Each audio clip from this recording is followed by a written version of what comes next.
Hi hello नमस्कार सर्वांना, स्वागत आहे तुमचं माझ्या यूट्यूब चॅनलवर। सर्वप्रथम आषाढी एकादशीच्या तुम्हा सर्वांना खूप साऱ्या शुभेच्छा। तर आज आपण आषाढ स्पेशल उपासाची थाळी करणार आहोत। खूप साधी सोपी आणि झटपट होणारी, याला पूर्वतयारीची काहीही गरज लागत नाही अशी आपण थाळी सुरुवात करूया। चला सुरुवात करूयात। तर एक मिक्सरचं भांडं घेतलेलं आहे, त्यामध्ये साधारणतः 1 वाटी मी भगरचे तांदूळ घेतलेले आहेत। याला काही भागात वरई म्हणतात। तर त्याचे तांदूळ घेतलेले आहेत। आता आपण मिक्सरमध्ये फिरवून घेऊयात। आता हे बघा मिक्सरमध्ये फिरवलेले आहेत। बघा रवाळ असं वाटून घ्यायचं आहे। आता एका पसरट भांड्यामध्ये हे काढून घ्यायचं आहे आणि थोडं थोडं पाणी करायचं। आता पहिला अर्धा ग्लासच पाणी टाकलेलं आहे। आता व्यवस्थित अशी गुठळी सगळी मोडून घ्यायची आहे। थोडं थोडं पाणी ॲड करत जायचं आहे। बघा असं मिक्स करायचं व्यवस्थित। थोडं थोडं पाणी ॲड करत असं व्यवस्थित असं मिक्स करून घ्यायचं आहे। जर माझे व्हिडिओ आवडत असेल तर लाईक करा, शेअर करा। चॅनलवर तुम्ही नवीन असाल तर चॅनलला सबस्क्राईब नक्की करा।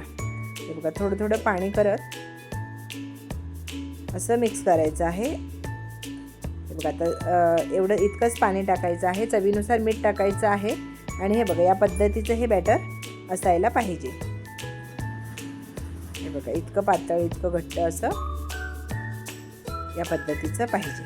आता काय झालं, हे झालेलं आहे। आता आपण तवा गॅसवर ठेवायचा आहे। तुम्ही जर नॉर्मल चपातीचा तवा ठेवला तरीही काही नाही हरकत, तरीही याच्यावर हे उलटले जातात किंवा शेकले जातात व्यवस्थित।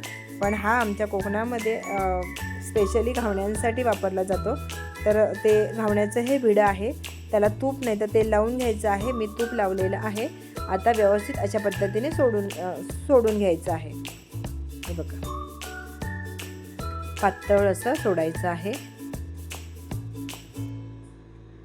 हे बघा अशा पद्धतीने सोडलेलं आहे। आता झाकण ठेवूयात आणि 1 मिनटं असं झाकण ठेवून ठेवायचं आहे। 1 मिनिटाने झाकण काढायचं आहे। कडा व्यवस्थित सुटल्या जातात त्याच्या, बघा, आणि पलटी मारून घ्यायचं आहे। आता परत 1 मिनिटासाठी असंच ठेवून द्यायचं आहे। दोन्ही बाजू अशा व्यवस्थित अशा 2 मिनटात शेकल्या जातात। आता एखाद्या जाळीवर किंवा अशा भाकरीच्या टोपलीवर असं ठेवून काढून घ्यायचं आहे की व्यवस्थित अशी वाफ निघून जाते त्याची। आता परत तूप लावायचं आहे आणि अशाच पद्धतीने टाकून घ्यायचं आहे। खूप छान चवीला लागतात हे। अशा पद्धतीने तुम्ही नक्की करून बघा।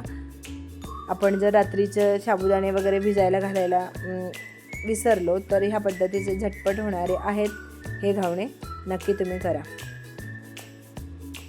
अशा पद्धतीने करायला खूप सोपे आहेत। पलटी जरी भाकरीच्या आपण चपातीच्या तव्यात केले ना तरी पटापट उलटतात हे, उलटायला काहीच तुटत वगैरे नाही। आता हे बघा घावणे आपले सगळे झालेले आहेत। 1 चमचा मी तूप टाकलेलं आहे आणि 1 मीडियम साईजचा मी बटाटा धुवून सोलून कट करून घेतलेला आहे। आपल्याला घावण्याबरोबर हे बटाट्याचे स्लाइस खायला खूप छान चविष्ट लागतात। हा जर तुम्हाला बटाटा आवडत नसेल तर तुम्ही जर शेंगदाणा आणि खोबरं मिरची टाकून असं वाटलं ती पण चटणी खूप छान लागते। थोडंसं अद्रक टाकायचं आणि व्यवस्थित असं वाटून घ्यायचं आहे। नाहीतर दह्याबरोबर पण खूप छान लागते, किंवा एकदम भारी ऑप्शन म्हणजे चहाबरोबर खूपच छान लागतं। आता ह्या स्लाइसवर फक्त मी मीठ टाकलेलं आहे आणि झाकण ठेवून 1-2 मिनटासाठी तसंच ठेवून द्यायचं आहे। 2 मिनटांनी झाकण उघडायचं आहे आणि हे स्लाइस सगळे पलटी करायचे आहेत। हे बघा अशा पद्धतीने 1-2 मिनटात व्यवस्थित दोन्ही बाजू शेकल्या जातात। असे सगळे व्यवस्थित पलटी करून घ्यायचे आहेत। आता परत झाकण ठेवायचं वाटल्यास थोडं दुसऱ्या साईडून पण थोडीशी मीठ भुरभुरायचं आहे आणि झाकण ठेवून परत 1-2 मिनटासाठी तसंच ठेवून द्यायचं आहे। हे बघा आता दोन्ही साईड व्यवस्थित अशा शेकल्या गेल्या आहेत। आता खाण्यासाठी रेडी आहे।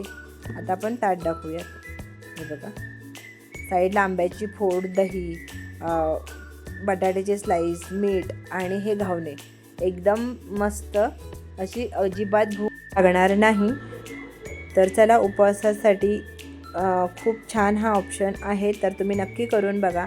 तर चला, वेळात वेळ काढून माझा व्हिडिओ पाहिलात त्याबद्दल मनापासून धन्यवाद. उद्या भेटू आपण एखाद्या नवीन रेसिपीसोबत, नवीन व्हिडिओसोबत, दुपारी ठीक 3 वाजता. तोवर रामकृष्ण हरी.